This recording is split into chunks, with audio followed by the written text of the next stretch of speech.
সংসদের এই কার্যপ্রণালী থেকে এক্সপান্ড করতে হবে।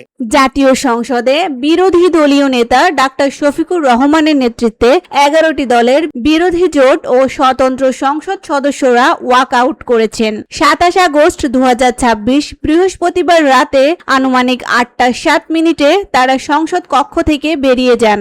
বিরোধী দলের অভিযোগ, সরকার পরিপূর্ণ সংস্কারের বদলে খণ্ডিত সংস্কারের পথে এগোচ্ছে। অন্তর্বর্তী সরকারের জারি করা 133টি অধ্যাদেশের মধ্যে 16টি নির্ধারিত সময়ে বিল আকারে না আসায় কার্যকারিতা হারানো এবং গুম প্রতিরোধ ও মানবাধিকার কমিশন সংক্রান্ত দুটি বিলের কিছু ধারা নিয়েও আপত্তি জানানো হয়।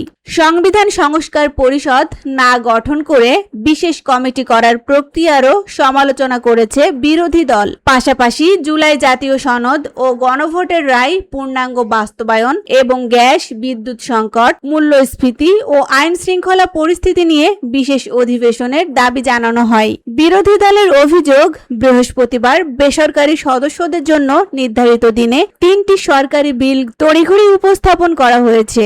ওয়াকআউটের পর ডেপুটি স্পিকার সংসদের ভেতরেই বিতর্কের মাধ্যমে সমাধানের আহ্বান জানান। স্বরাষ্ট্রমন্ত্রী সালাউদ্দিন আহমেদ এই ওয়াকআউটকে পরিকল্পিত বলে মন্তব্য করেন। তার দাবি, সংবিধানে সংবিধান সংস্কার পরিষদের বিধান নেই এবং সংসদীয় নিয়ম মেনেই বিশেষ কমিটি গঠন করা হয়েছে। বিরোধী দল জানিয়েছে, উপযুক্ত সময়ে তারা আবার সংসদে ফিরে জনগণের পক্ষে কথা বলবে।